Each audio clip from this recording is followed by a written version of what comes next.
창세기 2장 18절에서 25절 말씀을 우리 함께 찾아서 교독하겠습니다. 18절 말씀입니다. 여호와 하나님이 이르시되 사람이 혼자 사는 것이 좋지 아니하니 내가 그를 위하여 돕는 배필을 지으리라 하시니라.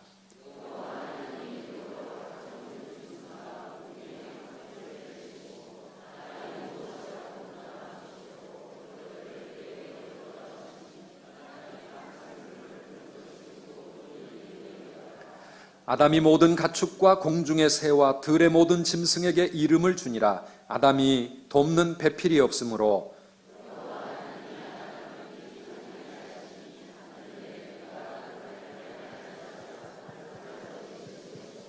여호와 하나님이 아담에게서 취하신 그 갈빗대로 여자를 만드시고 그를 아담에게로 이끌어 오시니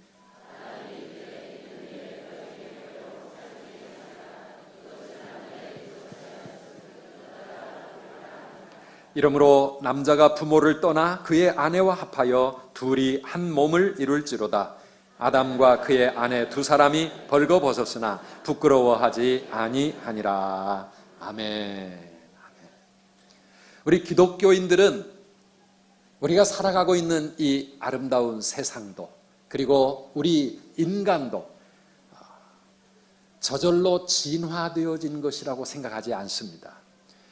하나님이 계셔서 이 모든 것들을 그 지혜와 능력으로 창조하셨다.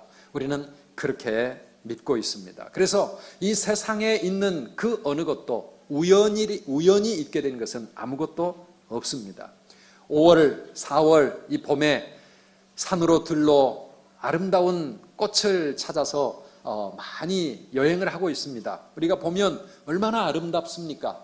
사랑하는 여러분, 그 아름다움이 그 다양함이 그 황홀함이 그냥 어쩌다 보니까 저절로 진화되어 만들어진 것이 아니고 우리 하나님의 지혜와 하나님의 능력과 또 우리 인간에게 주고자 하시는 하나님의 놀라운 사랑과 축복을 표현하고 있는 것이라고 하는 것, 우리가 함께 가슴 깊이 느끼면서 우리 하나님을 찬양하게 되어줍니다. 성경의 맨 앞부분 창세기 1장과 2장에는 하나님이 이 우주 만물을 어떻게 창조하셨는지 창조의 이야기가 나오고 있습니다.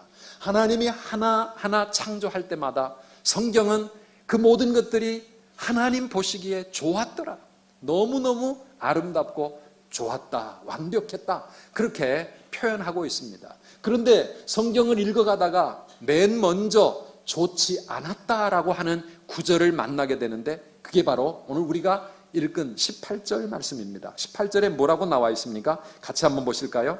여호와 하나님이 이르시되 사람이 혼자 사는 것이 좋지 아니하니 내가 그를 위하여 돕는 배필을 지으리라 하시니라. 그렇습니다. 뭐가 안 좋다고요? 사람이 혼자 사는 것이 좋지 않다. 아담이 홀로 외롭게 살아가는 것이 좋지 않나 보였습니다. 오늘 19절, 20절 이어지는 말씀에 보면 아담이 혼자 있었던 것은 아닙니다. 아담의 주위에는 수많은 동물들과 많은 짐승들, 하나님이 창조하신 이 아름다운 세상이 있었습니다. 그 부족함 없는 에덴 동산에서 그러나 아담은 혼자였습니다. 그 모든 것들이 아담의 친구가 되어줄 수는 없었던 것이죠. 요즘 가정에서 애완동물을 기르면서 애완동물에게 정을 주고 가족처럼 그렇게 함께 사는 그런 추세가 많이 늘었습니다. 그러나 아무리 그렇게 해도 그래도 아담에게는 하와가 필요했습니다. 인간에게는 동물들이 애완동물로 채워줄 수 없는 그러한 깊은 내면의 공허함이 있습니다. 그래서 하나님은요, 사람을 남자와 여자로 만드시고 때가 되면 결혼해서 가정을 이루게 하신 겁니다. 그래서 인류 최초의 결혼식이 에덴 동산에서 있었습니다. 신랑 아담군, 신부 하와양 둘이 입장시켜놓고 누가 주례를 하셨습니까? 하나님이 주례하시고 축하객들은 누구였습니까? 에덴 동산에 있는 모든 동물들과 생물들이 다 축복하는 가운데 이 미스터 아담과 미스 하와가 결혼식을 올려가지고 가정이 탄생하게 된 것입니다. 그래서 이 가정은 하나님의 창조의 원리요 질서라고 말할 수가 있습니다. 내가 원하고 내가 좋아서 누구를 만나 결혼하는 그게 아니고 하나님께서 우리 인간을 그렇게 만드셨다라고 하는 겁니다. 우리의 가정은 하나님의 창조 속에서 이루어진 하나님이 주신 축복이라고 말할 수가 있습니다. 하나님은 이렇게 우리 인간에게 가정을 선물로 주시면서 우리의 가정이 에덴의 축복을 누리면서 이 가정의 그 사랑 안에서 행복한 가정이 되기를 원하셨습니다. 그런데요, 우리의 가정들은 어떨까? 우리가 살아가는 우리의 현실을 보면 가정마다 그렇게 행복한 가정이 별로 많지 않은 것 같습니다. 여러 가지 상처와 아픔 속에서 가정들이 좀 삭막해졌습니다. 에덴의 축복을 누리기는커녕 굉장히 힘든 가정들도 많고요. 또 이혼하고 깨어지는 가정들이 요즘 이 시대에는 정말 많이 늘었습니다. 왜 이렇게 됐습니까? 우리에게 가정을 주신, 우리 인간을 만드신 하나님의 그 원리를 따라서, 성경의 그 가르침을 따라서 우리의 가정이 그렇게 세워지지 못하고 고장이 났기 때문입니다. 우리 인간의 욕심과 이기심과 죄악으로 말미암아서 가정이 고장난 가정들이 많습니다. 오늘 이 가정의 달을 맞아서 우리 모든 성도님들의 가정들이 행복한 천국 가정으로 회복되게 되기를 주의 이름으로 축복합니다. 로버트 브라우닝이라고 하는 사람이 했던 유명한 말이 있습니다. 행복한 가정은 이 지상에서 우리가 맛볼 수 있는 작은 천국과 같은 것이다. 행복한 가정은 이 지상에서 우리가 누리는 천국과 같다. 우리는 그 가정에서 사랑을 배웁니다. 사랑을 받습니다. 사랑을 합니다. 그리고 우리는 가정을 통하여 지치고 상한 몸과 마음에 안식을 얻고 위로를 받고 격려를 받고 거기서 우리는 인간답게 살아갈 수 있는 가르침을 얻습니다. 이 가정이 얼마나 중요한지 모릅니다. 사랑하는 여러분, 우리에게 주신 이 가정이 정말 행복한 가정이 되지 못하면, 잘못하면 우리 가정은 지옥처럼 바뀔 수도 있습니다.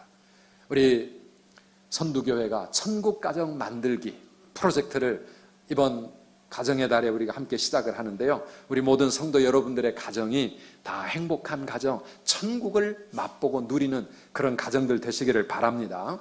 오늘 온 가족을 함께 이 자리에 초청한 것은 우리의 가정이 천국 가정 되기를 바라기 때문입니다. 오늘 말씀뿐만 아니라 이번 5월 달에 계속해서 우리 가정을 향하신 하나님의 그 말씀을 우리가 함께 묵상할 것입니다. 우리의 가정이 행복한 천국 가정이 되려면 맨 먼저 이루어져야 될 중요한 사실이 있습니다. 그것은 우리 가정마다 하나님의 뜻이 있다고 하는 사실을 인정하는 것입니다. 우리 가정을 향하신 하나님의 뜻이 있다고 하는 것을 우리가 깨닫게 되어질 때 우리는 우리 가정의 정체성을 회복할 수 있고 우리 가정이 어떻게 살아야 할지를 바로 알아갈 수가 있습니다. 오늘 본문 22절 말씀을 함께 읽어보시겠습니까? 여호와 하나님이 아담에게서 취하신 그 갈빗대로 여자를 만드시고 그를 아담에게로 이끌어 오시니. 하나님이 왜 하필이면 갈빗대를 빼가지고 여자를 만드셨는지 그건 우리가 이해하기 쉽지가 않습니다. 이건 또 이제 기회가 되면 말씀을 나누려고 합니다. 중요한 것은 아담의 짝을 만들어주신 분이 누구라고요? 하나님이시라고요. 그 아담과 그렇게 해서 하나님이 만드신 여자를 만나게 해주시고 짝지어 주신 분이 또 누구십니까? 그것이 역시 하나님이십니다. 우리가 이 사실을 이해를 해야 합니다. 마가복음 10장 6절 이하의 말씀에 보면 예수님이 이런 말씀을 하십니다. 같이 읽어보시겠습니까? 창조 때로부터 사람을 남자와 여자로 지으셨으니 이러므로 사람이 그 부모를 떠나서 그 둘이 한 몸이 될지니라. 이러한즉 이제 둘이 아니요 한 몸이니 그러므로 하나님이 짝지어 주신 것을 사람이 나누지 못할지니라 하시더라. 아멘. 제가 결혼 주례할 때마다 신랑 신부에게 꼭 이 마지막 구절의 말씀을 합니다. 한번 따라합시다. 하나님이 짝지어 주신 것을 사람이 나누지 못할지니라. 네, 누가 짝을 지어 주신 거라고요? 하나님이 짝지어 주신 거라고.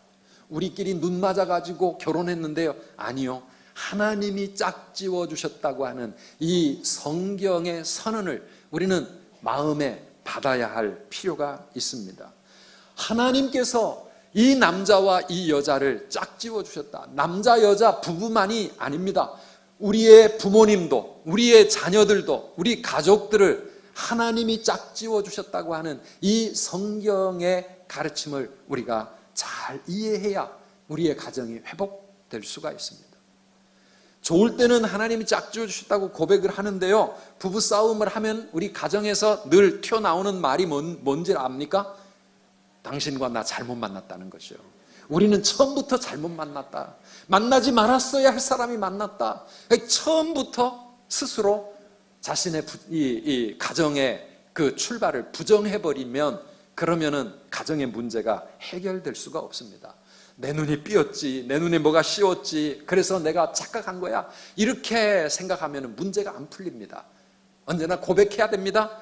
우리를 짝지어 주신 분이 하나님이시라고 하는 이 고백이 있을 때에 우리는 모든 것을 내가 끌어안고 그 안에 하나님의 뜻이 무엇인가를 생각해 보게 되어집니다. 연애할 때, 신혼 때는 뭐라고 고백합니까? 오늘 23절에 아담이 하와에게 했던 이 고백을 잘합니다. 당신은 나의 뼈 중에 뼈요, 살 중에 살이요, 우리는 운명이요, 당신은 내 거요 하면서 우리가 하나라고 늘 고백을 하는데요, 그러다가 살다가 마음에 안 들면 요 고백이 바뀝니다. 그건 너, 바로 너, 그건 너 때문이야 이러면서 모든 책임과 모든 안 좋은 거는 다 상대방에게 뒤집어 씌우는 그런 버릇이 있습니다. 여러분, 그래 갖고는 역시 문제가 해결될 수 없습니다. 이 남자를 만나게 하신 것이 하나님이고, 이 여자가 내 아내가 되어진 것이 하나님의 뜻 안에서 이루어진 것이라고 고백할 때, 거기에서 가정의 신비한 놀라운 행복이 만들어지기 시작을 하는 겁니다. 물론 쉽지 않은 고백입니다. 왜냐하면 살다 보면 너무 안 맞거든요. 안 맞을 수밖에 없지요. 20년, 30년 그 이상을 서로 다르게 살아왔던 사람이 어느 날부터 함께 이부자리를 같이 하고 한솥 밥을 먹으면서 이제는 한 길을 가려고 그러니 그게 어디 쉬운 일입니까? 더구나 남자는 하나님이 흙으로 만드셨는데 여자는 뼈로 만들어 놓으니까 이게 부딪히면은 대형 사고가 날 수밖에 없습니다. 남자는 화성에서 왔다 그러고 여자는 금성에서 왔다 그러는데 이 두 사람이 쉽게 잘 어울려지기가 어렵죠. 저희 부부도 가만히 보면은요, 저는 안 맞는 게 참 많아요. 저는 5남매 유교 집안의 장남으로 태어났습니다. 제 아내는 딸만 6인 가정의 넷째로 태어났습니다. 이게 서로 코드가 맞지 않는 부분이 많을 수밖에 없습니다. 저는 새벽형입니다. 일찍 자고 일찍 일어나기를 좋아하는, 그렇게 체질이 만들어져요. 제 아내는 정반대입니다. 밤에는 2시고 3시고 얼마든지 깨어 있을 수 있습니다. 그 다음에 새벽에는 자야 됩니다. 목사 사모가 돼가지고 벌써 수십 년이 지나서 새벽 기도를 하고 있는데도 그거는 잘 안 바뀌더라고요. 얼마나 힘들겠어요. 저는 좀 추진형입니다. 제 아내는 신중형입니다. 그래서 할 수만 있으면 다시 생각해보자, 다시 생각해보자. 그러니까 이게 서로 하나님께서는요, 가만 보면 부부들을 가만히 들여다보면 진짜 세상에서 안 맞는 사람끼리 이렇게 골라내셔가지고 딱 부부가 되게 만드신 거를, 하나님도 조금 유머가 있으신 건지 아니면 뭔가 여기 하나님 뜻이 있다라고 하는 거예요. 안 맞는 것 같은데요, 그런데 살면서 깨닫게 되는 것은 뭡니까? 이렇게 이 둘이 하나가 되게 하신데 하나님의 신비한 뜻이 있구나. 이것이 바로 우리 가정의 큰 축복이구나. 내가 이 사람 만나지 않았으면 어떻게 되었을까? 저는 제 아내를 만나지 못했더라면 이 세상의 인생의 절반도 이해를 못했을 거예요. 그런데 만나보니까 서로 다른 세상을 알게 되고 서로 다른 가정을 보게 되고 서로 다른 인간의 삶을 이해할 수 있게 되고, 이 모든 것들이 하나님의 신비한 뜻이요, 서로 다르다는 것이 우리에게 얼마나 큰 축복인지 모릅니다. 사랑하는 여러분, 가정마다 이런 고백이 있기를 축원합니다. 부부들만의 문제는 아닙니다. 부모와 자녀에 대해서도 역시 마찬가지입니다. 하나님이 짝지어 주셨다. 부부만 짝지어 준 게 아닙니다. 저분을 나의 아빠로, 내 엄마로, 우리 부모님을 이렇게 나를 만나도록 태어나 보니까 내가 택하지도 않았는데 이렇게 만났거든요. 이게 누가 하신 거라고요? 하나님이 하신 거라고요. 낳아 보니까 요런 아들이 나왔고 요런 딸이 나왔습니다. 이런 자녀가 태어났습니다. 누가 짝지어 주신 거라고요? 하나님이 짝지어 주신 거라고요. 여기에 뭔가 하나님의 뜻이 있다는 겁니다. 왜 하나님이 이 사람과 함께 짝을 지어 주셨는지, 왜 이런 자식을 우리 가정에 보내주셨는지, 왜 이런 부모 밑에 태어나게 하셨는지, 이게 하나님의 뜻이 있다는 것을 우리가 인정하고 들어갈 때 거기서 이 가정을 내가 어떻게 여기서 살아야 할지, 우리 부부가 어떤 부부가 되어야 할지, 내가 부모를 어떻게 받아들이고 내 자녀를 어떻게 내가 용납해야 할지, 거기서 우리는 하나님의 신비한 뜻을 알아가게 되는 거고요. 그게 되어져야 가정이 행복해질 수 있다고 하는 사실입니다. 여러분이 잘 아는 이 닉 부이치치, 호주의 청년입니다. 올해 35이 됐는데요. 태어날 때부터 두 팔도 없고 두 다리도 없고 몸통밖에 없는 그런 너무나도 안타까운 모습으로 태어났습니다. 그런데 이분이 얼마 전에 또 책을 하나 썼습니다. 한번 보여주시겠습니까? 한계를 껴안는 결혼이라고 하는 책을 썼습니다. 두 팔도 두 다리도 없고 몸통으로만 살아가는 인생, 이 아이가 얼마나 많은 좌절과 절망을 겪었겠어요. 어릴 때 그래서 그는 수없이 자살을 시도하고 인생을 살아갈 수가 없었습니다. 그런데 그런 그가 하나님을 알게 되고 하나님의 뜻이 내 인생 가운데도 뭔가 있다고 하는 것을 그가 깨닫고 나면서부터 자신에 대한 자화상이 달라졌습니다. 자기 인생을 자기가 하나님의 소중한 존재로 받아들이면서부터 그의 삶이 새로워졌습니다. 호주에서 고등학교를 나왔는데요, 학생회장을 했습니다. 대학에 가서 전공을 2개나 했습니다. 이렇게 다리도 없고 팔도 없고 아무것도 못할 것 같은데요, 못하는 게 없습니다. 축구도 잘하고요, 스카이다이빙, 스케이트보드, 서핑, 드럼도 잘 친대요. 드럼도 잘 치고, 그리고 골프도 하고, 어떻게 하는지 보고 싶어요. 너무 신비해요. 우리나라에도 몇 번을 왔어요. KBS 아침마당에도, SBS 힐링 캠프에도 와가지고 얼마나 행복한 얼굴로 정말 절망과 고난 가운데 있는 그런 많은 사람들에게 희망을 선사하는 그런 사람이 되었습니다. 그런데 이분이 하는 말이, 세상에 내가 모든 것 다 할 수 있었을 것 같지만 결혼만은 나는 못할 줄 알았다. 그런데 이분이 지난 2012년에 결혼을 했습니다. 그것도 자기와 완전히 다른 일본계 멕시코 여자와 함께 결혼을 해서 지금 2 아들의 아빠가 되어 있습니다. 그러면서 쓴 책이 바로 저 책입니다. 한계를 껴안는 결혼. 사랑하는 여러분, 저 가정을 한번 상상을 해보세요. 와, 저 가정은 어떻게 아침에 일어나면서부터 하루가 어떻게 살아가질까? 우리가 보면 안 될 것 같지요?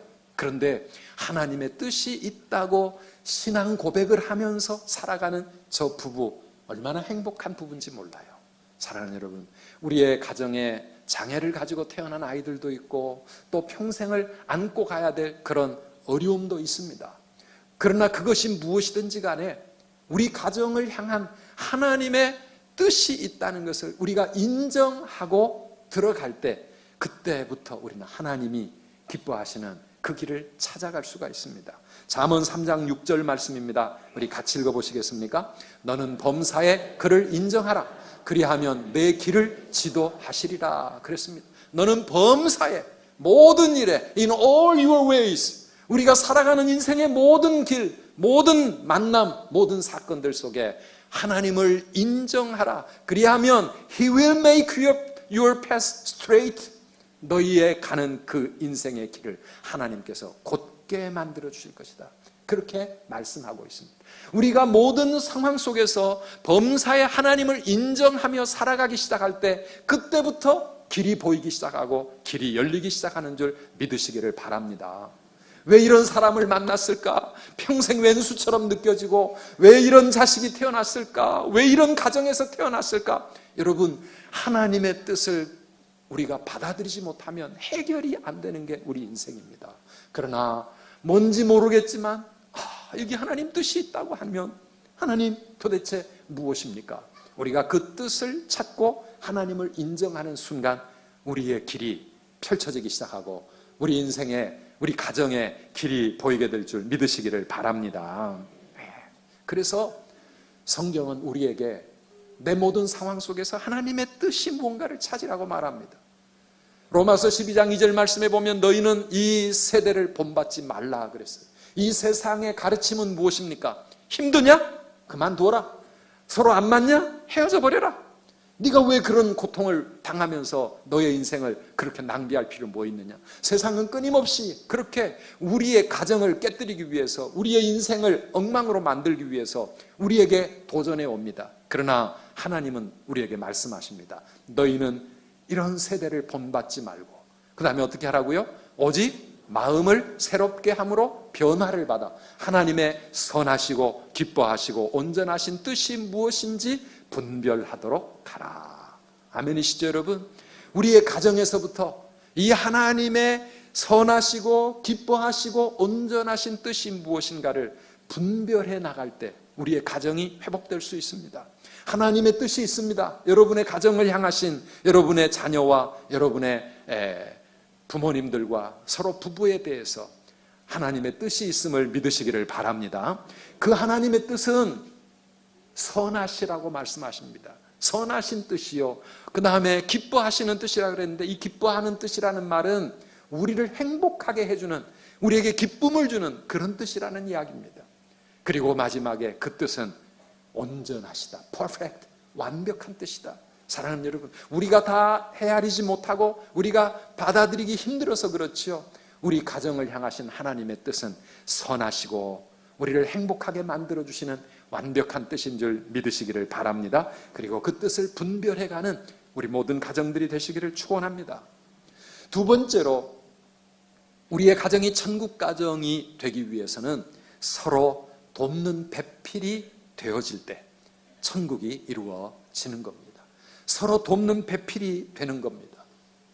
천국과 지옥이 어떤 차이가 있는지를 어떤 사람은 이렇게 재밌게 표현을 했습니다. 천국에도 가보고 지옥에도 가보니까 별로 다를 게 없더라 이거죠. 이건 성경에 나오는 말이 아닙니다. 근데 이 사람이 지옥 가보니까 지옥에 진수성찬이 차려져 있고 너무너무 맛있는 음식들이 많이 있는 그 상 앞에 사람들이 앉아 있는데 문제는 한 사람도 먹을 사람이 없더라는 거죠. 왜? 긴 젓가락을 가지고 음식을 먹어야 되는데 그 젓가락이 자기 팔보다 더 큰 거예요. 그 큰 젓가락을 가지고 이 음식을 집어가지고 자기 입에다 넣으려고 하면 넣어지겠습니까? 안 넣어지겠습니까? 아무도 못 먹는 거예요. 자기 입으로만 가져가려고 몸부림을 치는데 아무도 그 맛있는 음식을 먹을 수가 없으니까 짜증이 나고 화가 나고 배는 고프고 그러니까 서로 부딪혀가면서 다 상 뒤집어 엎어지고 아수라장이 되는 것, 이게 지옥이고요. 천국에 가봤더니 천국도 똑같이 그 진수성찬이 놓여져 있고 그 앞에 사람들이 모여 있는데 다들 행복하게 맛있게 잘 먹고 있더라는 거예요. 왜요? 그 긴 젓가락 가지고 자기 입에다 넣지 않고 다 다른 사람의 입에다 넣어주니까 상대방의 입에 넣어주고 옆 사람의 입에 넣어주고 젓가락이 아무리 길어도 내 입에는 못 들어오지만 서로 입에 넣어주니까 그 사람도 먹고 나도 먹고 맛있는 음식 다 배부르게 먹으면서 행복하게 살아갈 수 있는 곳, 그곳이 바로 천국이더라 하는 것이죠. 무슨 뜻입니까? 화목하고 서로 섬기는 곳, 그곳이 바로 천국이라고 하는 그런 뜻입니다. 잠언 21장 9절 말씀, 재밌는 말씀이 있습니다. 같이 읽어보실까요? 다투는 여인과 함께 큰 집에서 사는 것보다 움막에서 사는 것이 나으니라. 아멘이십니까 여러분?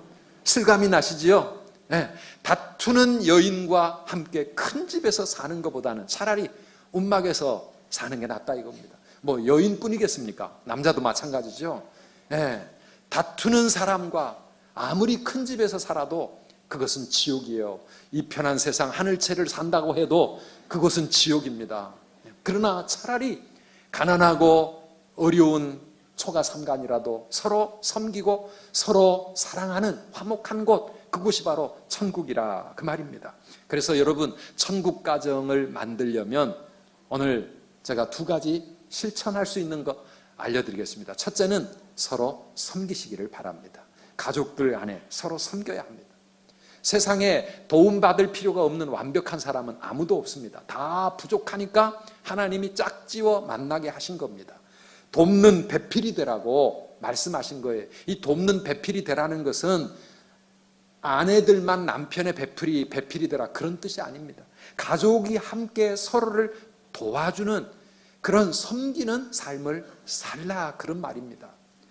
그래서 이 배필이라는 말은 우리말식의 번역이고요. 영어 번역 보면은 서로에게 적절한 헬퍼, 돕는 자로 하나님께서 가족을 만드신 겁니다. 그래서 가족이 서로 섬기면서 도와줄 때 이 가정이 행복해지는 겁니다. 이제 대통령 선거가 이틀밖에 남지 않았어요. 벌써 선거하신 분들도 있겠지만 우리 하나님의 백성들은 이 땅에서도 대통령 선거 꼭 하시면서 최선의 사람을, 하나님이 기뻐하실 사람을 뽑아줘야 합니다. 그런데요, 요즘 대통령에 출마한 사람들 보면은 얼마나 바쁜지 몰라요. 열심히 돌아다니면서 뭐를 자꾸 얘기합니까? 제가 여러분들을 잘 섬겨서 여러분들을 행복하게 만들어 드리겠습니다. 행복한 세상을 제가 앞장서서 만들겠습니다. 그러면서 허리를 굽혀가면서 전통시장을 돌면서 아이들의 어린이집을 돌아다니면서 다 자기가 섬기겠다고 그렇게 열심을 내고 있습니다. 여러분, 대통령이라도 섬겨야 되는 것이 이 세상입니다. 그런데 하물며 우리 가정에서 지금 옛날 왕처럼 그렇게 군림하려고 하는 남자들이 있으면 큰일 납니다. 섬겨야 합니다. 오늘부터 내가 우리 가정을 위해 섬길 일이 무엇일까? 여러분, 섬길 일을 찾아보시기를 바랍니다. 우리 자녀들이 막 태어나가지고 어릴 때, 그 아이들이 아무것도 자기 손으로 할 수 없을 때 부모가 전적으로 섬겼습니다. 잠을 자지 못하면서 밥을 제대로 못 먹어가면서 오늘 또 예배도 제대로 못 드려가면서도 우리 아이들을 열심히 섬깁니다. 힘은 들지만 그렇게 섬기는 그 섬김을 통해서 아이들은 사랑을 받고 자라나고 섬기는 부모는 행복합니다. 아이를 키우면서 행복해집니다. 그런데 언제부터 조금씩 짜증이 나기 시작합니까? 아이에게 뭔가를 기대하기 시작할 때부터 부모의 마음이 섭섭해지기 시작하고 화가 나기 시작합니다. 아이가 좀 이렇게 해줘야 되는데 안 하고 못하면 부모가 소리를 지르기 시작합니다.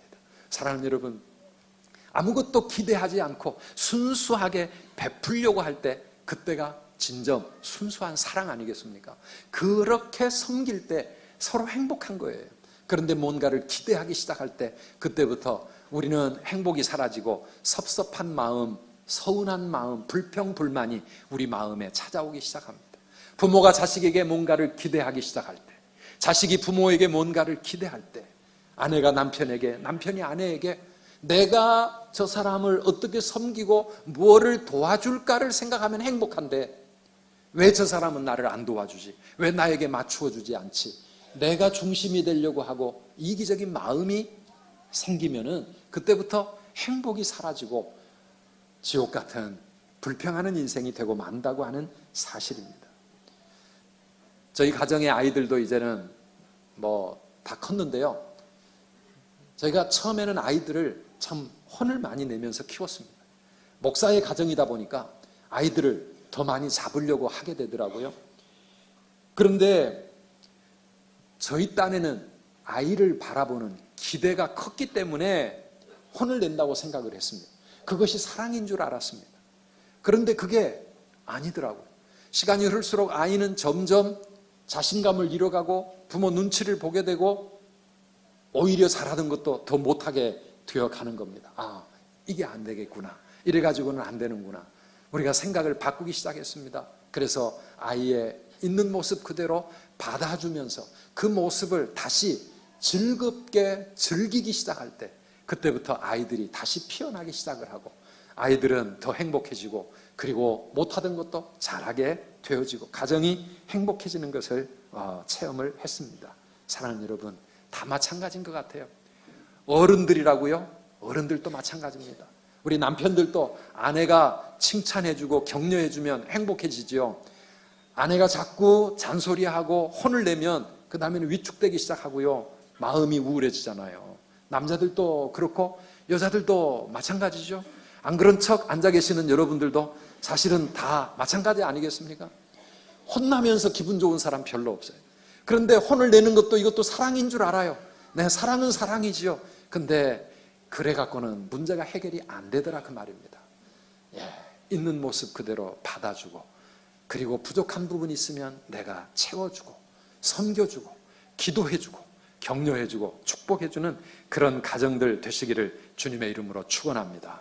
예, 우리 가족들은요, 비판하라고 하나님이 붙여 주신 그런 짝지어 주신 그런 사람들이 아니고, 사랑하고 섬기고 돕는 배필 역할을 하라고 붙여주신 가족이다. 늘 이 사실을 우리 잊지 말아야 합니다. 그 다음에 두 번째로 천국 가정을 만들기 위해서 꼭 있어야 될 것은 서로에 대한 고백과 소통입니다. 서로 고백하고 소통할 때 가정이 행복해집니다. 지옥 같은 가정은 뭡니까? 대화가 끊기고 소통이 이루어지지 않는 가정, 지옥입니다. 근데 행복한 가정은 대화가 열려 있습니다. 서로 고백하는 말이 있습니다. 여러분이 살아가면서 제일 듣고 싶은 말이 무엇일까요? 여러분 가정에 들어가면 제일 듣고 싶은 말이 무엇입니까? 그 말을 여러분들이 먼저 하시기를 바랍니다. 우리 선두교회 성도님들은 가정에서 자주 하는 말이 있습니다. 세 마디입니다. 감, 사, 미. 일주일에 한 번이라도 우리 가정 예배를 드리면서 가족들과 함께 대화의 시간을 가지면서 감, 사, 미를 합니다. 감이 뭐지요? 감사합니다. 사가 뭐지요? 사랑합니다. 미는요? 미안합니다. 가족들이 이 세 마디를 자꾸 하실 필요가 있습니다. 감사합니다. 뭐가 감사하긴 감사해. 당신이 그러는 건 당연히 한 거고, 남편이 밖에 나가서 힘들게 돈 벌어오는 거 당연한 거고, 아내가 집안일 하는 거 당연한 거고, 자녀가 공부하는 거 당연한 거고, 부모가 우리 키워주는 거 당연한 거고. 여러분 가족들이요, 감사가 사라지고 있습니다. 삭막해집니다. 너무나 모든 걸 당연하게 생각하니까요, 그렇게 조금 못해주면 원망하고 불평하기 시작합니다. 그러면서 가정은 행복이 메마르고 지옥이 되어가는 겁니다. 그런데요, 여러분 감사하시기 바랍니다. 감사하셔야 합니다. 아내는 남편에게 한없이 감사하십시오. 자꾸 감사하세요. 남편도 아내에게 자꾸 감사하세요. 부모, 자녀에게 감사하세요. 건강하게 커줘서 고맙고, 그러면 그나마 공부 그렇게 해주니까 고맙고, 그저 여러분 감사의 제목을 많이 찾아보시고요, 우리 자녀들도 부모에게 자꾸 감사하시기 바랍니다. 감사하는 그곳에 행복이 시작되고, 감사하게 되면 내 마음도 기쁘고 상대방도 행복해지는 거예요. 그래서 여러분 자꾸 오늘 이제 예배를 마치고 돌아갈 때 가족과 함께 식사하면서부터 고백을 많이 하십시오. 고맙다, 감사하다, 정말 감사합니다. 고백해 보시기를 바랍니다. 그 다음 두 번째 뭐였어요? 사랑합니다. 감사미, 사랑한다는 이 고백. 우리는 참 닭살이 돋는 것 같아갖고 부부간에도 잘 못하며 사는 거지만은요, 그런데 이 말처럼 우리를 행복하게 만들어주는 말이 없어요. 사랑합니다, 사랑한다, 아이야 사랑한다, 엄마 아빠 사랑합니다. 여러분 사랑 많이 고백하시기를 바랍니다. 더 이상 제가 말할 필요가 없어요. 마지막 세 번째, 미안합니다. 이것도 자꾸 해야 합니다. 왜냐하면 우리 마음에는, 가족들 간에는 서로 쌓이는 게 많아요. 가정은 벌거벗고 살았잖아요. 그러다 보니까 적나라한 자신의 모습이 다 드러나가지고 서로에게 본의 아니게 상처와 아픔을 줄 때가 많습니다. 그런데 가족이니까 다 이해하겠지, 가족은 다 그런 거지, 이렇게 하면서 지나가다 보니까 우리의 마음이 상처로 멍들어가고, 그 다음에 여러 가지 섭섭한 마음이 쌓여왔습니다. 그런데 이걸 풀어야 합니다. 일주일에 한 번이라도 감사미 타임을 가지십시오. 가정 예배를 드리시면 제일 좋겠습니다. 그게 안 되면 커피 타임이라도 갖고 감사미 서로 고백하는 시간을 갖는 거예요. 미안하다, 내가 더 잘 못해줘서 미안하고 정말 미안하다. 가만히 생각해 보면은요, 미안한 것도 얼마나 많은지 몰라요. 가족들 간에 미안한 마음이 너무 많습니다. 사랑하는 여러분, 이 마음을 고백하시기를 바랍니다. 그렇게 고백하면서 가족들이 서로 마음을 열고 대화가 이루어지기 시작할 때 그 가정이 행복으로 그렇게 변화될 수가 있습니다. 오늘 이렇게 함께 예배를 드릴 수 있는 거, 그것도 보통 문제가 아니에요. 옆에 계시는 분들, 한번 가족들인데요, 한번 손을 잡고 고백해 보세요. 고맙다, 함께 예배 드리는 자리에 와줘서 정말 고맙다, 감사합니다, 사랑합니다, 미안한 게 너무 많아요, 미안합니다, 용서해 주세요.